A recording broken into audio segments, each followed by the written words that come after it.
Good afternoon, good day. I'm glad to be part of this discussion. And this morning, I'll be giving a background to the post-fellowship training and also share our experience at the Lagos University Teaching Hospital. Our partnership with the SMILE train started in 2007. And at that time, we were given a grant just for surgical repair. And as the partnership progresses, we graduated from just closing the gap and closing the holes to providing a comprehensive cleft care, which is based on a multidisciplinary team approach. This was also made possible by the SMILE train. Each member of our team had undergone one form of training or the other in the past years. So after this partnership had continued, SMILE train actually approached us that we should commence a training in cleft care and in cleft surgery. And the objective of the training is actually to improve the skill of SMILE train partners in cleft care. That is the main aim. And the objective is to improve the participants' knowledge of the anatomic basis of cleft surgery, to introduce the participants to multidisciplinary team approach, and also to provide hands-on training for the participants. So we developed a curriculum, which was approved at that time by the Medical Advisory Board of the SMILE train. And it is this curriculum that the West African College of Surgeons had adopted. So after training one surgeon from Benin Republic, SMILE train felt that there should be a certifying body, an examining body that will certify the program. So the West African College of Surgeons was approached. The curriculum actually spanned from basic anatomy to anesthesia, to nursing care, to orthodontics, speech therapy, nutrition, primary and secondary surgery of unilateral and bilateral cleft lip. And also it involves the alveolar bone graft. So the course structure, we adopted a multidisciplinary team approach, and we also adopted an integrated approach. This means that while we were giving lectures, doing seminars, the trainees were also in theater, either observing or assisting in surgery. When the trainees came, we first assessed their level of skill and competence and knowledge in cleft care by interacting with them. We also gave them a model to do some markings so that we'll know where we are going to start from. So having done that, then the trainees will also attend our clinic.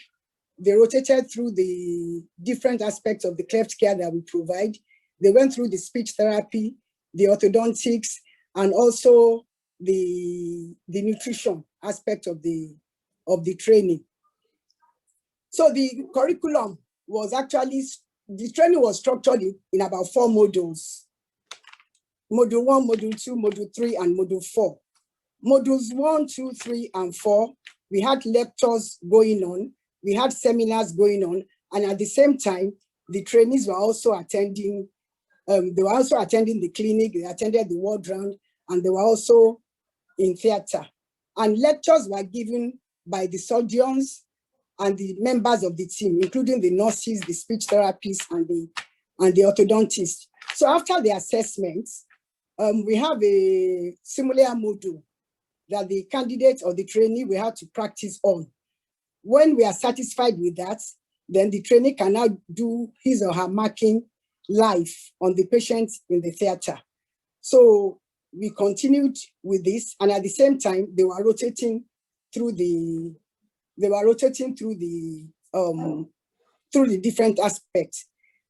The first training that we had for the candidates, for the trainee from Benin Republic was 8 months. But the wax training now is 9 months. And the minimum requirement is that the person must be, of course, must have first degree either in dentistry or in medicine. And the person must also have had a fellowship training. And this training is actually open to surgeons, maxillofacial, plastic, ENT, general surgeon, and whoever is interested and is a Smile Train partner. So after that, and the faculties, as I said earlier, consisted of cleft surgeons, the orthodontists, the pediatricians, the anesthetists, the speech therapists, and all of that.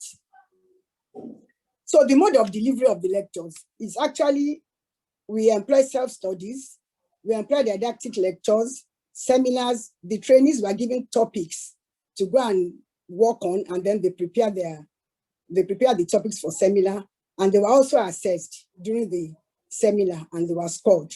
Then the clinical teachings in ward rounds and clinics, the practice on cleft lip and palate simulators, and then the practical session actually adopted the tell, show, and do principle. So once we are satisfied with one stage of the other, the candidate will move on to the next stage. In the clinics, we introduce them to examining a patient that has a cleft lip. We introduce them to counseling the parents of the cleft, of the child with the cleft. And then they are able to assess and make a diagnosis in the clinic. And during this period, the trainee is also exposed to the multidisciplinary aspect of cleft care. Because in the past, we are only concerned with only one aspect of the cleft care, which is just the surgery. And we observe that some of these trainees have not been exposed to the multidisciplinary approach of cleft care. So far, we have trained 3 surgeons. We trained one from the Republic of Benin, Dr. Ose. That training was sponsored by the Smile Train. Then the one sponsored by the West African College of Surgeons in partnership with the Smile Train. We have just trained two surgeons, one plastic surgeon and one ENT surgeon. They have just completed their training and they're waiting for the final assessment by WACS. So at the end of the training, what are the learning outcomes? What do we expect the trainees to have taken away from the training? We want them to understand the basic anatomy of the cleft, and using the principle of cleft repair, they should be able to apply it to the surgery using the different principles of different techniques. They should be able to perform the surgery independently by the time they are going to leave. And also understanding the principle of comprehensive cleft care. We expect that when they go back to their centers, they should not limit their care to just surgery. They should be able to set up a team, because we also sort of engage them and actually expose them to how to form a cleft team. So at the end of the day, when they leave, we expect that they should be able to perform independently. And like I said, at every stage of the training, they are assessed. And is when we are satisfied with one stage of the training that they move to another stage of the training. And the assessment, at the end of every module, we assess what they have done and we keep the scores somewhere. And then they also have a logbook where they record whatever they are doing and the number of patients they have seen, the cases they have assisted, the seminars they have presented, the trainings, the lectures they have attended, like the telecleft. We also, they record their attendance, and we also introduce them to some other webinars on cleft lip and palate that is done internationally, which they also attended. So at the end of the training, I think so far, I will say so good, because the first trainee is actually an ambassador of Smile Train, where he is in Benin. I mean, from information, we understand that he's doing well. And we hope that the other trainees that have just finished will be able to do the same when they go back to their various centers. So in all, I believe the training had been worth it. And I want to say that we should actually continue the training so that we can bridge the gap in the manpower in providing services to patients with cleft lip and palate. Thank you.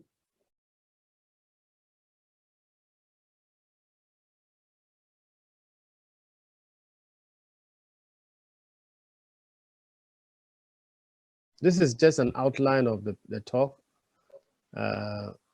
Give us brief background, and then the theoretical foundation, the clinical training, the challenges, lessons, and gains. So let me just take it to presentation mode.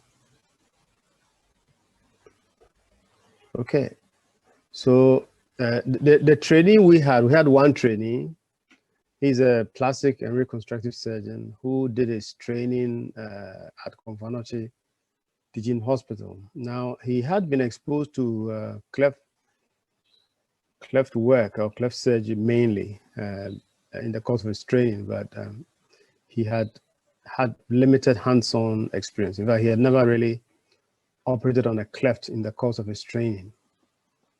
So it was a new experience for him in terms of the actual hands-on aspect of the work. So he was provided with reading material and references for self-learning. Lectures were organized for him by Ghanaian-based experts on a weekly basis, sometimes twice weekly. And in the COVID era, this was mainly by Zoom, locally organized. We also linked him up to the telecleft lectures, which we recommended strongly for him to attend. His attendance was assessed. He also was given a lot of topics to prepare and share with us. That's all the trainers, the multidisciplinary team. And the topics he was given range from embryology, anatomy of cleft lip and palate, team care, and then the surgical techniques. He also talked on post-operative care, anesthetic assessment prior to surgery. And he carried out a research project, which he's completed. Now, this is him, which standing behind the nutritionist, as a nutritionist advises a client. And at the bottom picture, you can see him also engaging with a parent and the cleft child. So, and he attended a multidisciplinary clinic, which we have been running since 2003 on a weekly basis. He was there every week and spent a whole day with patients and with other members of Cleft team. And he had the opportunity to diagnose patients for nutritional challenges like malnutrition, for speech abnormalities, for orthodontic challenges, and then the surgery. Fortunately for us, since the past few months, the anesthetist also decided to join our clinic. So the anesthetic assessment was also done in our clinic. So he also took a part in that. But apart from all these things, we assigned him to rotate, specifically through these specialized units. Even though I think, and he will probably agree with me, that his attendance there was not regular. He preferred to be on the clinic rather than spend long periods of time with the individual specialist. And I think in future, we probably have to monitor the attendance on these clinics and mark them on that. So that's what but he did engage with them anyway in the course of time. By way of hands-on skills, of operative skills, we had a mannequin, thanks to Smile Train, which we used to teach him for various markings and various surgical skills. And then he was in theater every week to learn to develop skill, flaps and close defects. And his learning was progressive, progressing from assistant to operator over time. And he currently is quite an expert in lip repair. He does it all by himself without any of us being around. He does palate repair assisted. He's here to do a complete cleft palate unassisted, but he understands the principles of flap design, muscle dissection, and closure and palatal closure. And preoperative care also, pre and post-operative care. So this is him. This is on the working on the mannequin, practicing his surgical techniques with under supervision. And then this is him also in theater with our colleagues, Obriabwa, in the deep blue shirt or light blue shirt on the left. And so he operated on his own. Now, COVID negatively affected the practical exposure because for quite some time we couldn't go to the operating room. However, when COVID was over, we were able to organize. We put aside sometimes a whole week in our hospital and did nothing other than Cleft. So in a week we could do up to about 20, 25 surgeries just to compensate for the lost time. And our lessons include that the trainee should be wholly based in the training unit in order to fully appreciate the value of team care. Sometimes he used to get distracted because he trained in our hospital, going on to do various things like finger repairs, which he loves. He says so. So that's one of the things that we have to be careful of. But we to benefit it because basing oneself in the team all the time will speed up skill acquisition. Our hospital gained because we got, prior to this, we didn't have a mannequin for training. So we gained something about that. And the program has also improved the academic aspects of Cleft training at our center. Now I'm very proud to say that even Dr. Painsel was one of the facilitators that we fell upon to help with the training, and they are all ready now to teach. We're grateful to all these people for the very support that they gave us. Thank you. Thank you very much, Mr. Moderator. I'm very pleased to be here. I think that I stand here like a foreign body.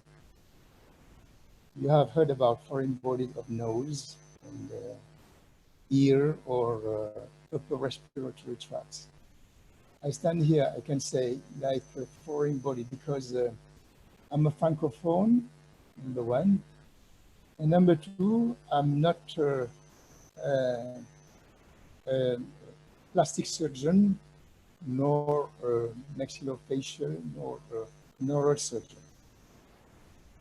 I stand here as an old ENT surgeon, devoting much of my time to patients having head and neck cancers or a patient having ear and nose problem, which means pathology or rhinology.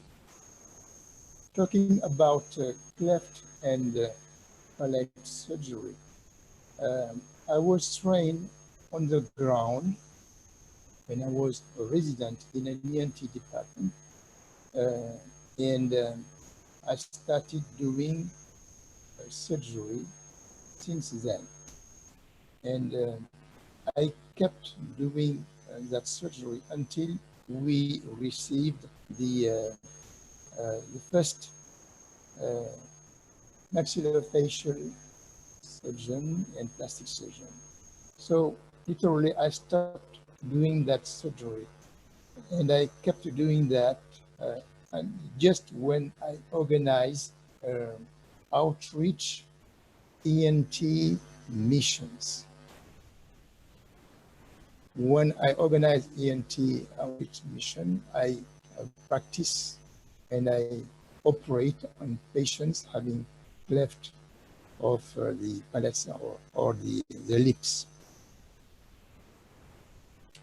For about 18 months, thanks to my training, I have started a collaboration with a university hospital where I go every 15 days to do surgery for 3 or 4 patients. And there I find sometimes young doctors who are there for the training. but I'm not responsible of the training of those young doctors. That's what I want to say. So when I go to that hospital, I operate every 15 days. Having said that, I would like to really congratulate our Anglophone colleagues for the tremendous progress and passes that they have accomplished to tackle that terrible disease. I can see with a great sense of admiration, great deal of admiration, what is done in Nigeria and in Canada. And we, as a Francophone, we should take an example on you in order to develop our practice, in order to develop the system that we use to tackle that disease, which is a universal disease, as everybody knows. And I hope that the authorities, both government and university, will understand that that disease is a universal disease, and that we should develop the training for young doctors.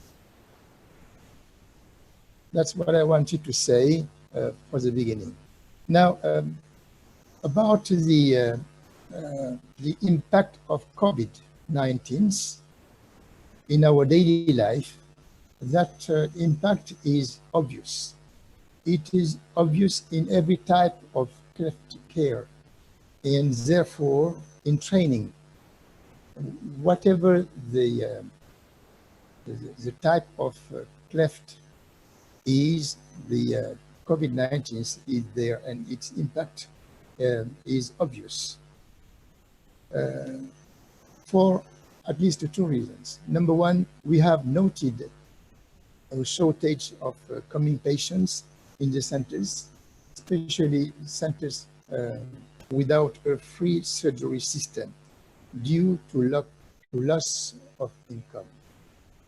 Due to loss of income of the patients and families, we have noted a shortage of the coming patients.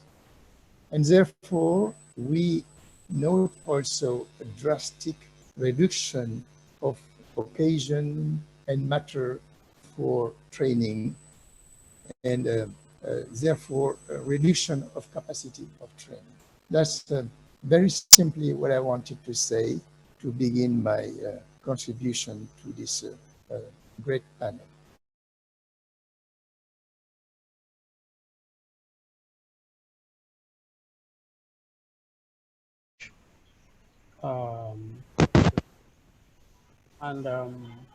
This program actually is a post-fellowship training we're discussing today in advanced cleft care. And I'll start with the role of the West African College of Surgeons. It's our college, and we are so proud of it. It covers 22 countries and actually goes beyond West Africa. We have 3 languages that we communicate in: English, French, and Portuguese. And we've been around for, this year will be 61 years, involved in different levels of training, and have various faculties that we train. And for clefts, many faculties and many disciplines come together. That will be the plastic surgeons, the maxillofacial surgeons, the ENT. Professor Diop says he's a foreign body. No, he's part of us. Pediatric surgeons, maybe we are the foreign bodies, and even the anesthetists who are involved, and a host of others. So these are all part of the team. But specifically for this training, when we say post-fellowship, our fellowship training is one of the highest levels of training we have, where we produce specialists in their various disciplines. And most people believe that's the end of training, especially for surgery in our sub-region. But then we have a selected few post-fellowship trainings that we do. We have this one on cleft, we have on urogynecology and fertility, and on trauma. But today we're going to focus on cleft. From all the speakers, from Dr. Ogunlewe, from our president-elect, Professor Donko, and Professor Diop Malik, you realize that it's an intensive course, intensive training, And actually we produce super specialists, but that's not only our aim. We want to go beyond that. We want to produce trainers, people who would have high level of care and give the best quality available to patients. But that's not the only aim of the West African College of Surgeons. Our aim is these trainers should be able to develop systems and protocols to develop comprehensive cleft care where they work. And I think if we listen carefully, it was alluded to. They were exposed to other specialties. They were exposed to how the system works. And our dream in the West African College of Surgeons is that they can go back and develop training centers, even if they didn't have where they were coming from. So that's the focus for our training here. And on the collaboration to get us to this stage, the SMILE train has been mentioned in every presentation. Without SMILE train, we will not be where we are on this program. So there's a lot of commitment, financial commitment. SMILE train has committed a lot of funds, and they are committed already. The West African College of Surgeons too have committed funds to make sure this program runs smoothly. A significant part is the faculty. We have high caliber trainers from across the sub-region and sometimes beyond that are involved. We're talking about the impact of COVID. Because of COVID-19, we transited to some things taking place virtually, like the Cleft, and that has allowed even trainers who are not on the ground physically to be involved. They give us their time, their experience, and their secrets. They share with all these trainees, which we like. But this collaboration did not just take place overnight. There was a long process of documentation, of thoroughness, checks. We have a memorandum of understanding with SMILE train and West African College of Surgeons. On the West African College of Surgeons part, we have an implementation committee who looks into every fine detail to make sure that the aim of this program is achieved and is also sustained. SMILE train have anchor people and they have contact groups. I think I should at least mention names. We have Mrs. Obi, we have Nicole here, we have Victoria. These are people who push the program to make sure we're on schedule, to make sure we meet the standard, and to make sure the resources are well spent. So the coordination between these two groups ensure that the program finally took off. There were many considerations in developing the final program we have. Professor Ogunlewe mentioned that they had a training they were doing already for 8 months, but in developing this program, there was a need to make it a 9-month program. The curriculum was expanded to achieve the aim of producing this system development and protocol forming in addition to skills. There are specific targets in every aspect that these trainees must achieve in the wider scope, and then there are various forms of assessment that takes place, formative and summative, during this training program. In selecting the regional centers, there was a lot of consideration, but two main: regional spread within West African sub-region and languages. I mentioned we have two main languages, Anglophone and Francophone. We also looked at balance of numbers. And currently we have 4 training centers. We have Dakar in Senegal, training 2 candidates. We have Kano in northern Nigeria, training 2. We have Kumasi in Ghana, training 1. Professor Donko mentioned that in detail. And then we have another center in Lagos, Nigeria, that Professor Ogunlewe referred to, training 2. So all in all, we have 7 trainees in the first batch. And before the centers can be selected, with the criteria, apart from this regional spread and language cover, was the quality and experience with trainers. Being a super level of training, they have to be committed to academics, committed to practice, and committed to holistic care, which is the comprehensive care we talk about. Another important part that we cannot overlook is that center must have patient volumes and facilities to get these cases done. Because if the candidates go there, they are well coached, they are well taught, they are well groomed, and their hands are not soiled or refined, I don't think we have achieved our aim. In this training, to take note is a thesis or a dissertation that must be defended. Therefore, the candidates must also be involved in research work. So that's another expectation we had to look out for at those centers. Another thing, knowing the standard of West African College of Surgeons and indeed SMILE train, the safety record of such centers had to be reviewed to make sure we're not just churning out numbers, but it's safely done. Safe for the patients, safe for the parents, and safe for the system. And then an accreditation process is commenced, and the centers at scale now can now be allowed to train.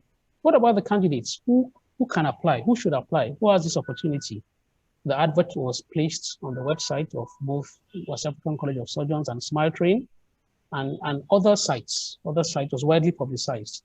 The emphasis was all the candidates must be post-fellowship.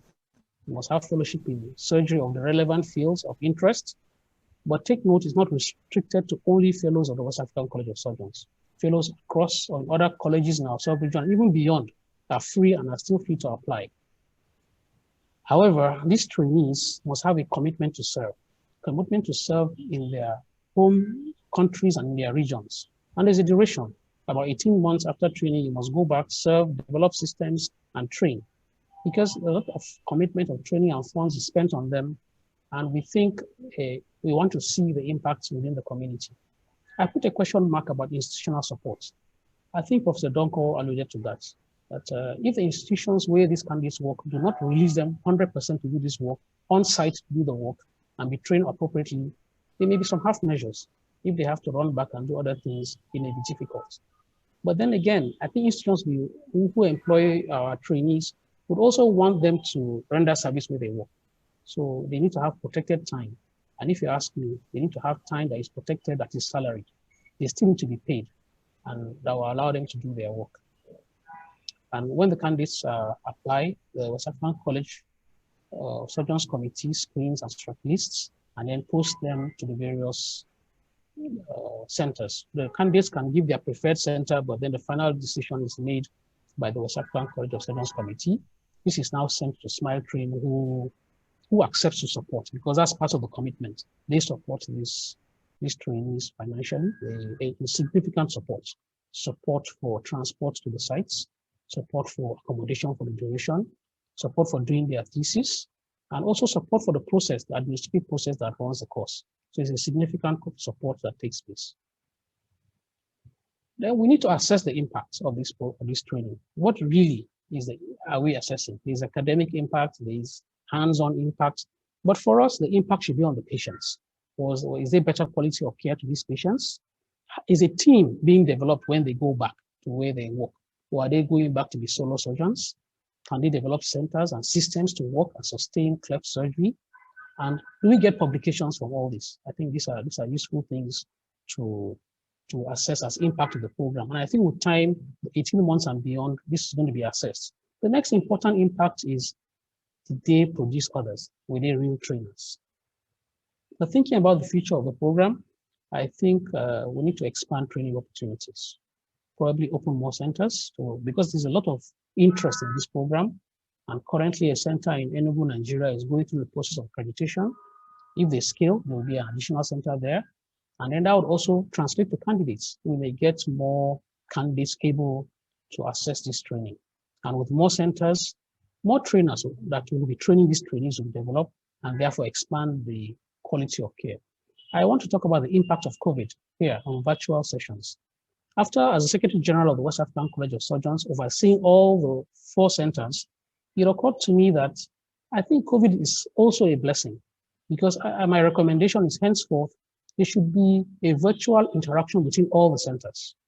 They should have access to all the faculty. They should have tutorials and seminars together, and probably lectures online, because each center has strengths that they can showcase and share with other participants.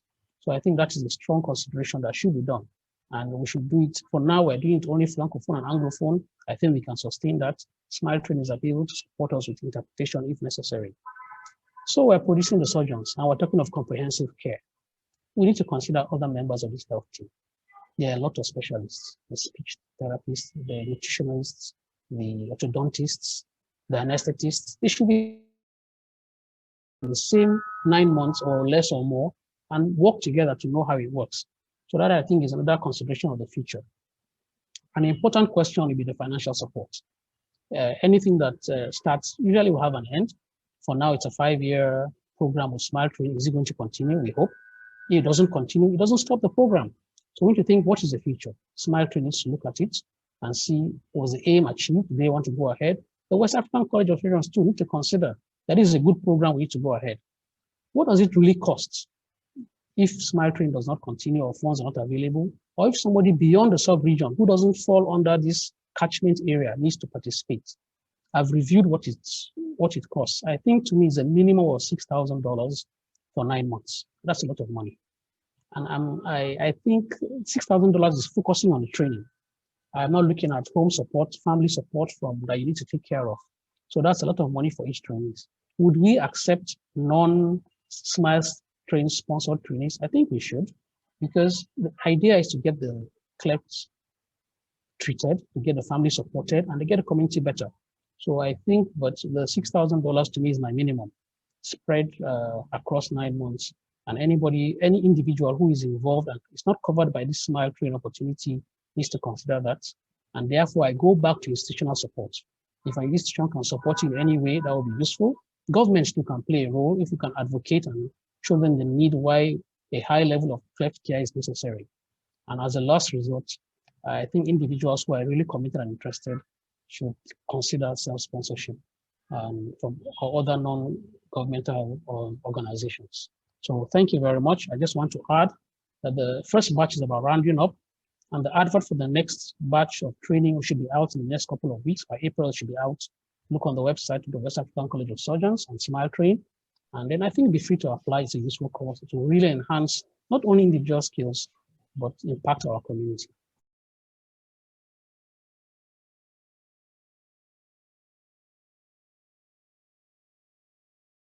Thank you for the opportunity. I'm Dr. Amaka Ehigide. I'm one of the trainees for the West Africa SMILE Train Cleft program, and I happen to be doing my training in Kano. Presently, I'm currently in Kano.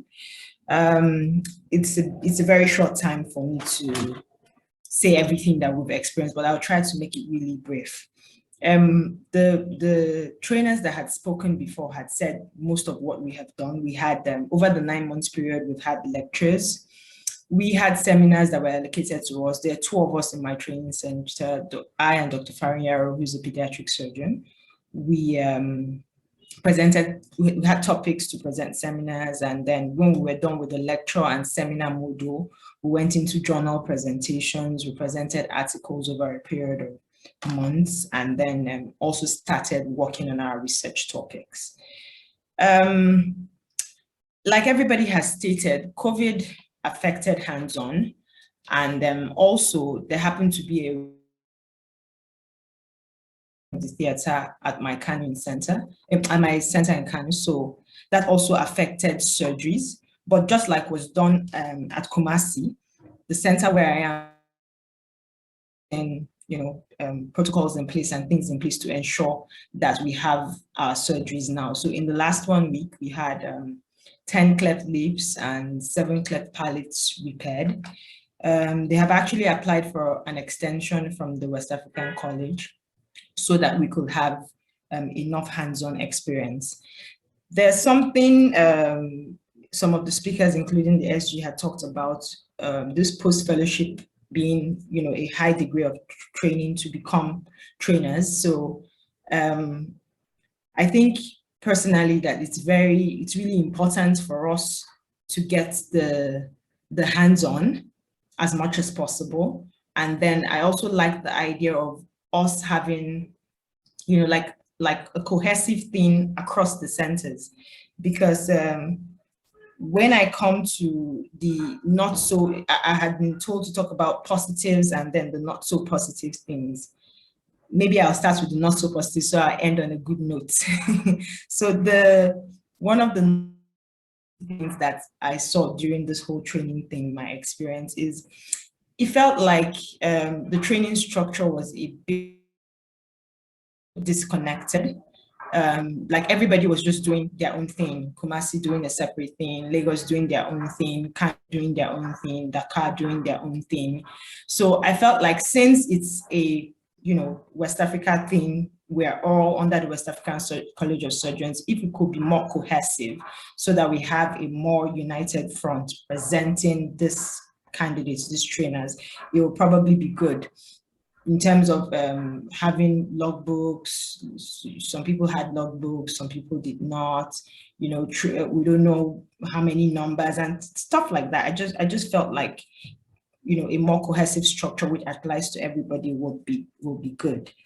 And then I also thought, again, COVID did a lot. So we have now had to, you know, put like bumper cases together to have surgeries. So if this could be done, you can do up to 10 in a week or more. Then in terms of the other aspects, the lectures and seminars, I think maybe the training may be compressed to a shorter duration of time, especially in respect to this thing about sponsorship. If there are people that are interested that may not get the Smile Train sponsorship, but they want to get the benefit of having this Cleft experience, then it may be useful if the program is of a shorter duration. And with everything that we have seen, what happened with COVID, I think that's a possibility. And in terms of the positives, I actually have learned a lot during this program, I must say. Kano has a lot of numbers. It's a beautiful city. The first day I came into the multidisciplinary clinic, I was in shock at the number of patients I saw. I think there were over 30-something patients, babies crying, some being fed, 1-day-olds, 2-day-olds, the entire range. So, we talked to the ENT surgeons, talked to the orthodontist who was doing maxillary taping. And then I was especially impressed with this clinic for the speech therapy.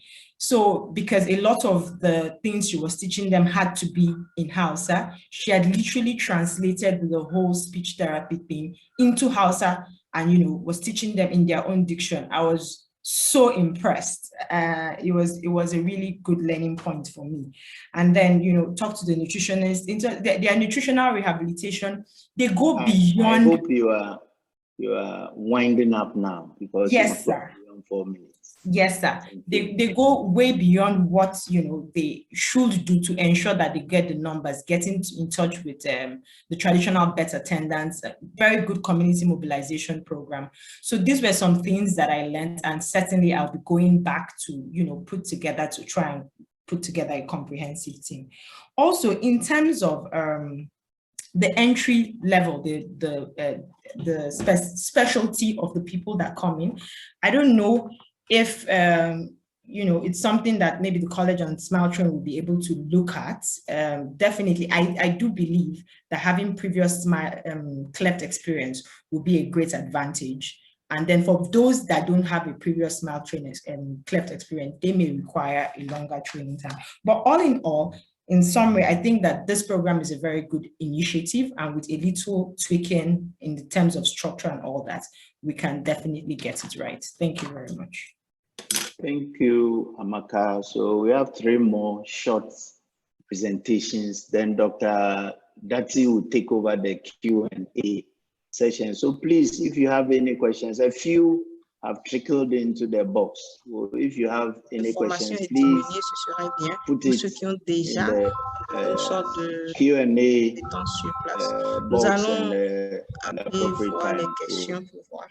So now, thank you very much, Dr. Penzo. Sorry. Okay. Sorry. I will let them finish the lectures, then you take the Q&A. We are not yet there. Okay. Okay. Yes. Sorry. So for the F, we still have 3 presentations, short presentations. Professor Donko will take the next one, and Professor Diop. Then the last one will be a Francophone trainer in the person of Dr. Hosesu. I hope I got it right. So we'll now listen to Professor Donko, please. Professor. Yes. So yes, I suppose after having spoken for giving a whole talk already, I don't think I need to say too much more. What I would say is that from the perspective of a trainer, and I go along 100% with what Professor Ushibuala and Dr. Maka have just said, which is for us to have a harmonized training curriculum across all the centers. We have a list of lecture topics which we developed, which we are willing to share. and we can also share the outline of the movements for our trainee. But I think we need to be able to have a kind of a harmonized approach to the way we roll out this program, because this is an international program, and they're all going to take the same test at the end, and so it would be nice for them to know that they've gone through the same kind of a training at the end. So from a trainer's perspective, there's the need for more structure. I mean, well, better structure. But it's the beginning, you know. Every pioneer program has its challenges, and this is no exception. As far as the trainees are concerned, I'll say that yes, there were one or two challenges, but again, like all pioneer trainees, you see themselves as sacrificial lambs for the future. Those who are going to go after them will have a better laid out structure and based on their own inputs. And so I'll leave it here, you know, for the general discussion. Thank you very much, Dr. Pencil. Thank you very much, Prof, for your input, and thank you for making it nice and short and snappy. That's the professor at work. Thank you, sir. Now is the turn of Professor Diop, a Francophone professor trainer, to say a few words about experiences. Professor Diop, over to you. Please take over. All right, thank you very much. Very, very briefly, the philosophy of the training is based on what you said. Practice makes profit. And I would like to add myself, learning by doing. In other words, training when doing surgery. When I do surgery with young doctors, I try to explain the general philosophy of the surgery, explaining also the different steps, and let the young doctors doing sometimes those steps by controlling them. I'm very close to young doctors when I leave my place of surgery and let them operate. I stay close to them and I try to guide them and explain to them what is not usually on the books. And I think that they appreciate a lot, because practice makes profit. Practice makes excellent person. Thank you. Back to you. All right. Thank you very much, Professor Diop. Practice makes perfect, right? Makes man perfect. Thank you for that. We'll now turn to the last speaker for this session, and that is the Francophone trainee. Can we have his introduction, please? A Francophone trainee.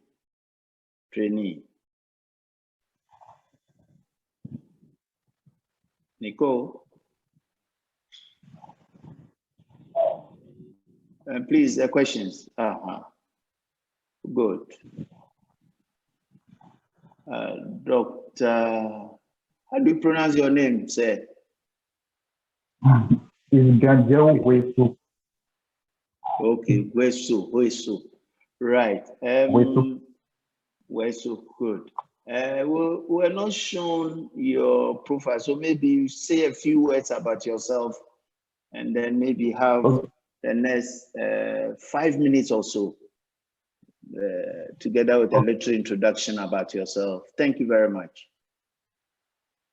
Thank you. Je pense que je vais aller en français pour que ce soit plus simple. Moi, c'est Dr. Wesu Ganjel. Je suis chirurgien pédiatre. For those speaking in English, I have to say my name is Dr. My name is Dr. Wesu Ganjel Fabrice. I am pediatric surgeon in a clinic for mother and child health in the zoo department of Benin Republic. Je remercie beaucoup l'AWAC et Maïtrain pour cette Grateful opportunité de for the formation. West African College of Surgeons and Smart Train who have really supported me in this training. Bon. Les enseignements pratiques se faisaient I did my training in Senegal, and then où on recrutait les patients, on organisait leur de façon I was involved in all aspects of Cleft, starting from patient recruitment to complete examination of the patient. beaucoup. Et aussi, on organisait le suivi post-opératoire. And then the surgery, and also we do a really rigorous follow-up on the surgery. I have to say that COVID really impacted. Et c'est à notre arrivée que les choses ont redémarré, notamment au niveau du recrutement des patients. Ce qui fait que le premier trimestre, nous n'avons pas. The first semester, we really didn't operate due to COVID. On peut y démarrer. Donc, et bien qu'ayant démarré, il y a eu. Although we started slowly and progressively the following semester, also we had to follow the protocols, but we didn't really schedule a lot of events. Il arrivait des fois où il y avait des déficits d'oxygène au bloc. And since also my center was a COVID-19 center, we did have deficit of oxygen. So the surgery, globally, the volume of surgery of other departments were affected. Et on a pu rattraper un peu but I have to say that we were able to catch up on this delay. Qui ont été organisés dans une autre ville à pied. We were able to catch up on this delay towards the end of the training in another city of Senegal at TS through an outreach where we were able to a lot of patients following the right route. Aspect que je soulèverais, c'est vraiment le côté théorique. Le côté théorique de la formation, c'était beaucoup plus les cours que nous suivions en ligne. Donc, I have to say that for the negative aspect of my training was that it wasn't well structured. I have to say that I had to follow the telecleft. Was what replaced my training, my theoretical training, and it wasn't sufficient in terms of for the training. So that would be that didn't go well.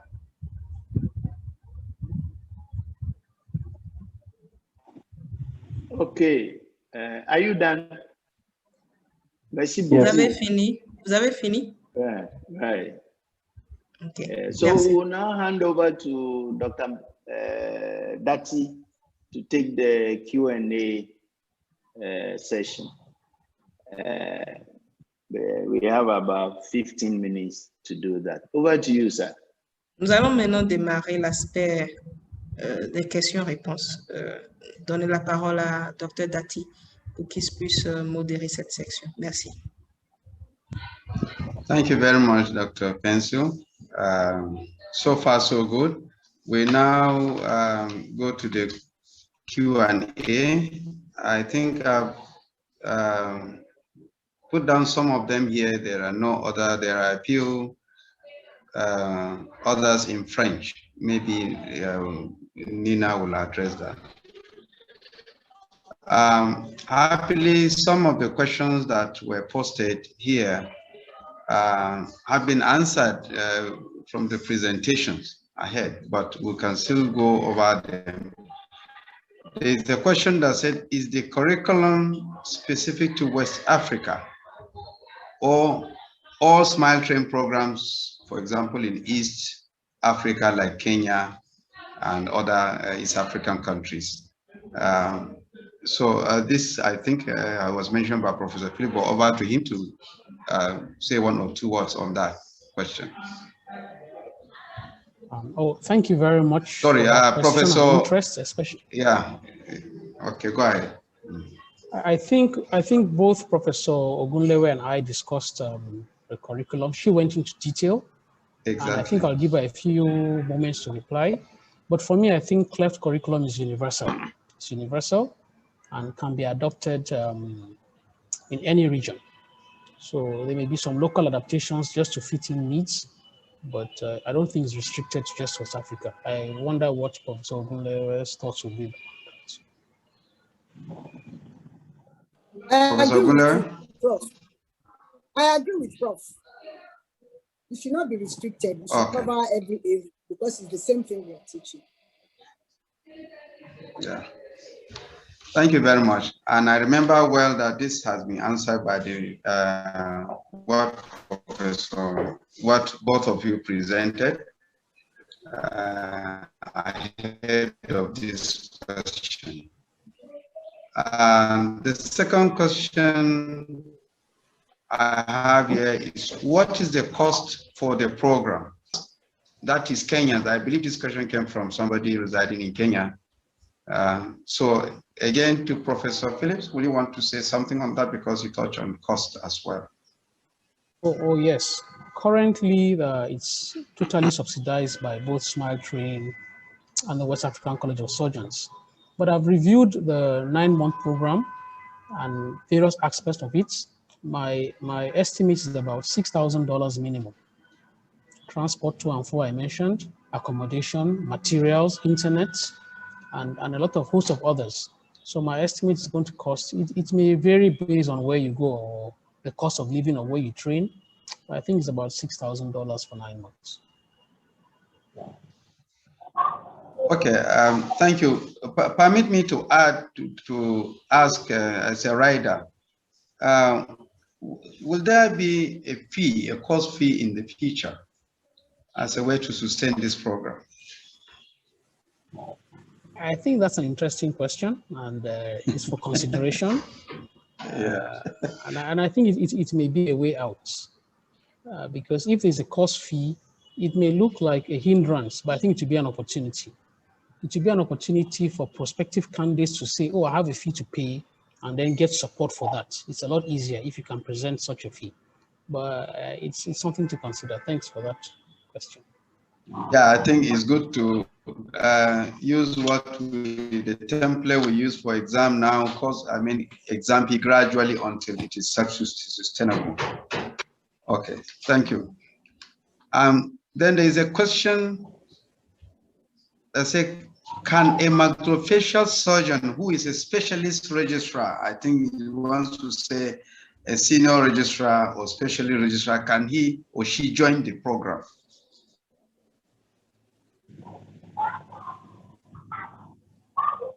I should respond to that again. In terms of admission criteria, it's so clear. It's so clear. You must have a fellowship, which is equivalent or that of the West African College of Surgeons. So it depends on which grade he's talking about. And if the application is made, we have to check the rating of that qualification. If it's equivalent to that of the West African College of Surgeons or similar fellowships, of course, because we are targeting high end in training. Okay, thank you.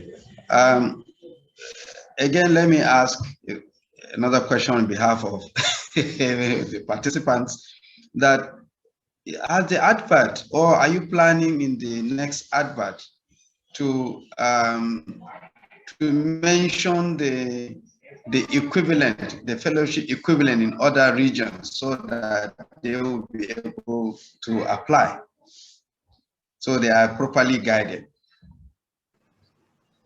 Okay, very interesting. But I think it's near impossible to list all the equivalent fellowships in the world, because we are a global group. So I think we will stick to in Africa. In Africa. Then the next question is, why not Latin America? Why not Russia? Okay.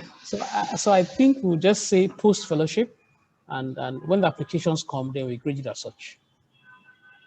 Okay, so what I'm saying is that we need to reach out to the East Africa, what they have, and find out what is the equivalent and see if that can be done quickly, because so that interested candidates can join as quickly as possible. Thank you very much. The next question I have here, is it possible to get contact information for SMILE training availability in Kenya?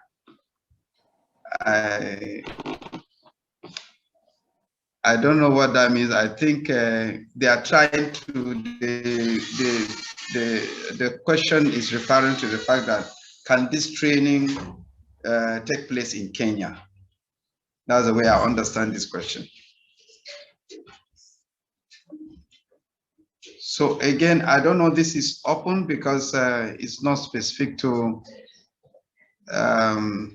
because you said it in your presentation, Professor Philip, that it's not restricted to the West African training. So they don't need to have it in Kenya right now, but they can apply and join, provided they have the qualifications.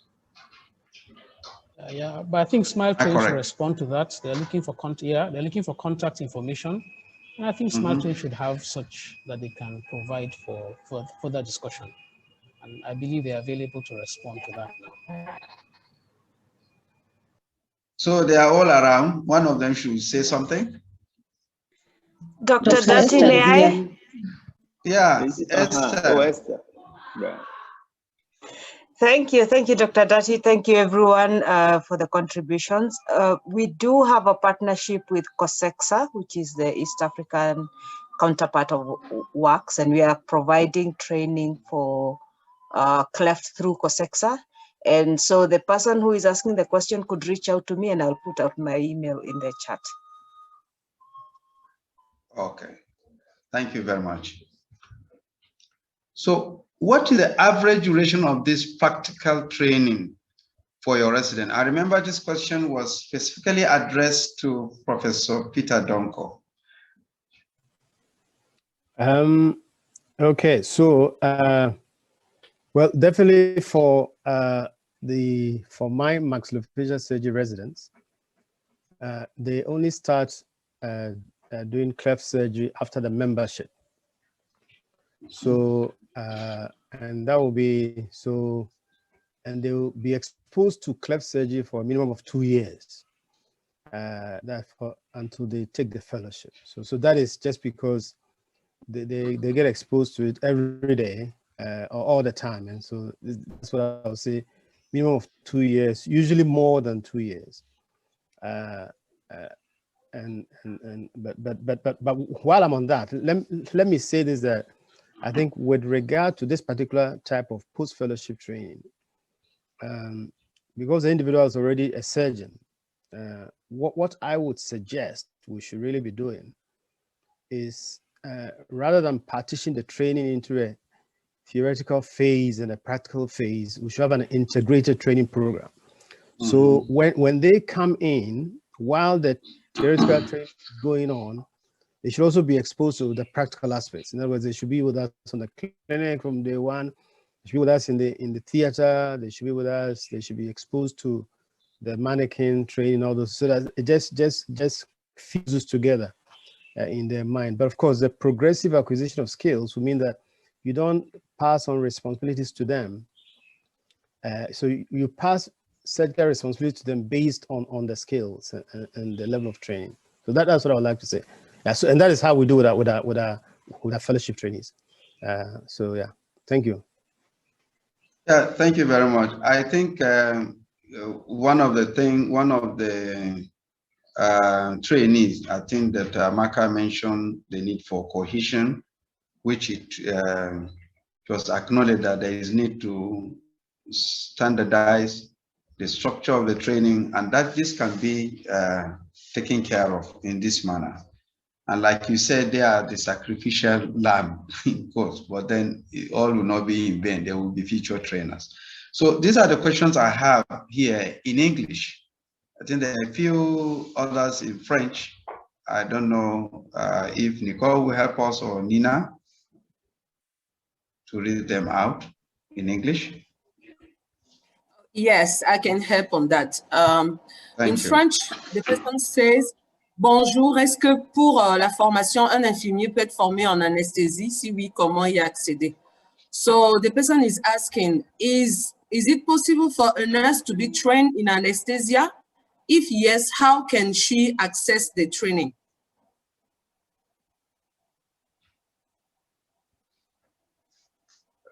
Well, I think I'm the only anesthetist here on the panel, right? Let me attempt this. Now, I think this question is on two aspects. Now, if the nurse, once they're training as a nurse anesthetist for cleft surgeries, yes, why not? You can do that training. They have been training by Smile Train to upgrade their skills periodically. But then for this training post fellowship, no. I think it's referring to the surgeons, plastic surgeons, maxillofacial, ENT, pediatric surgeons, and general surgeons, those who are interested. So that is my response to this question.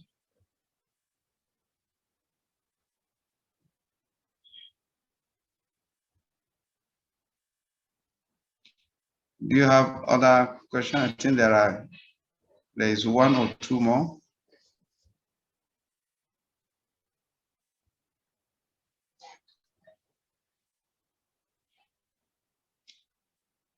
I think when you, okay. Nicole, are you there? Nicole, are they? Yes, I'm here. There's a question in English, actually. I'm not sure if you are seeing it. Okay, I've seen one now. Yeah, let me read it out.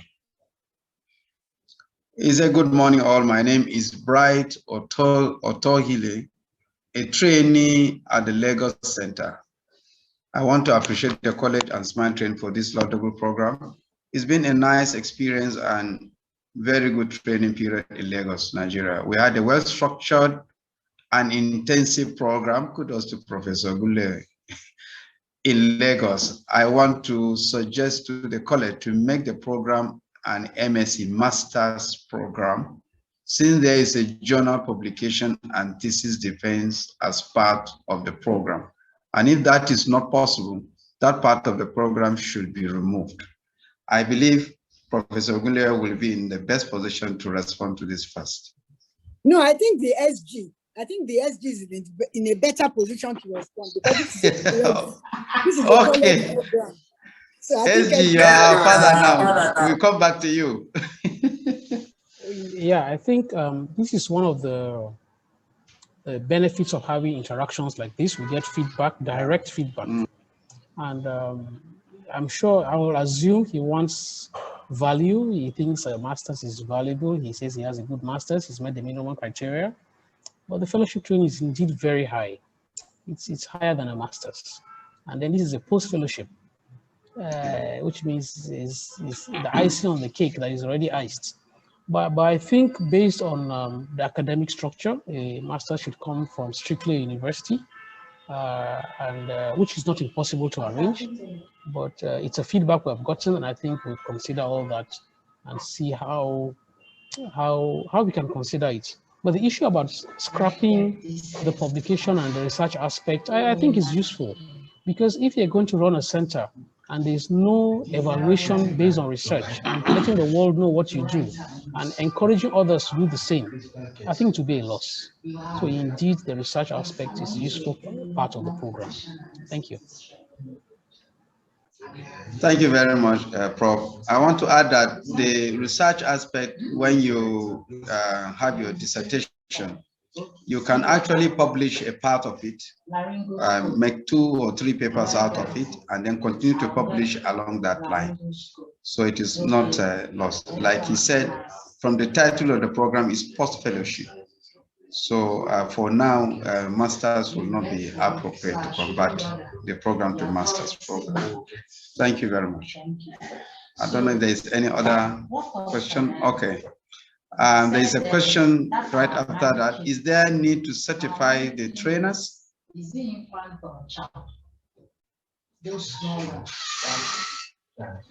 I would say yes, and all the trainers are certified. It's a rigorous process for this.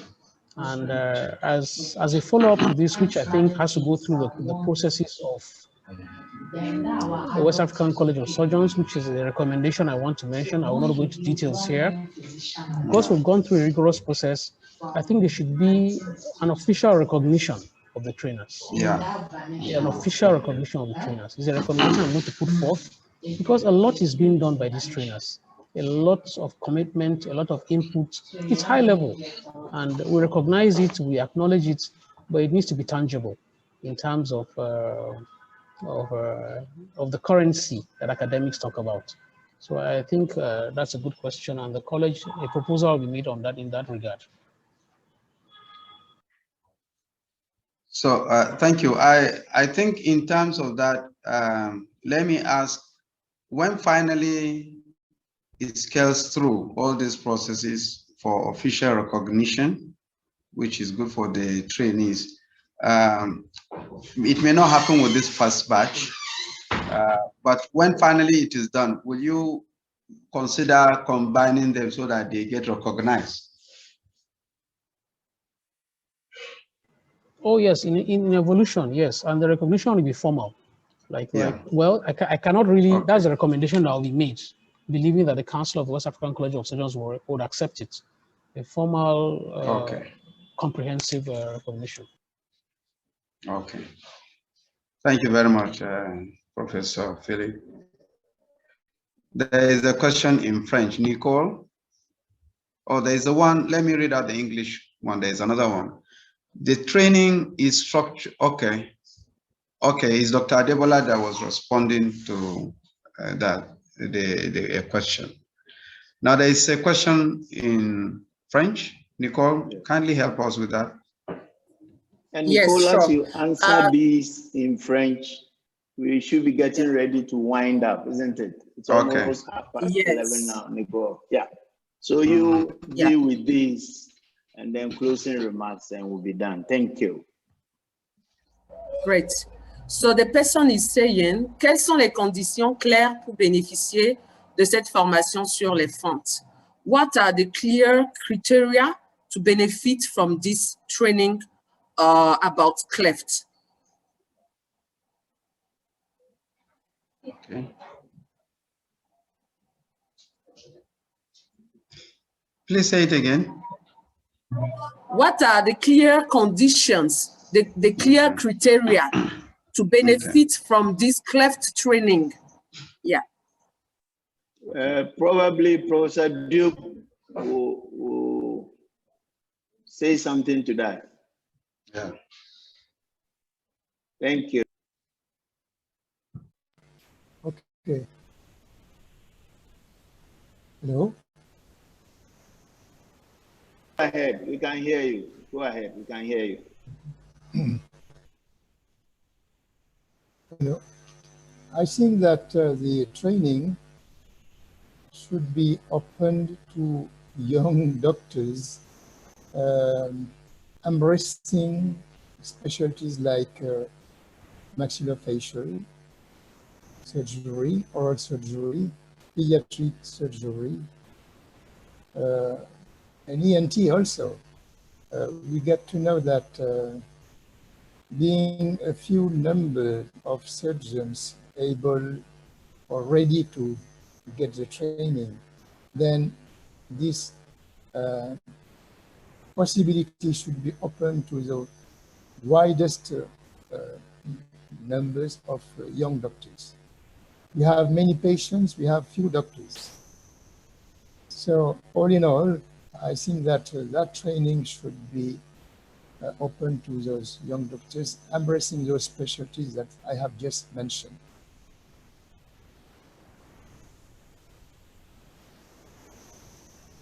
Thank you. Thank you very much. I think time is already it's 12:30 here. We need to have closing remarks. Over to, is it Emily, is it? Yes. Dr. Pencil? I think we've had a very fruitful discussion, and at least for those who thought the future was not so clear, we've been given the assurance. We know the costs, we know various ways we can use to sustain the program. It's very important. Now that COVID is being controlled through vaccination and people taking good care, let's hope that with time, trainees will not complain about numbers, but we'll go back to operating on more. And thank everybody for coming.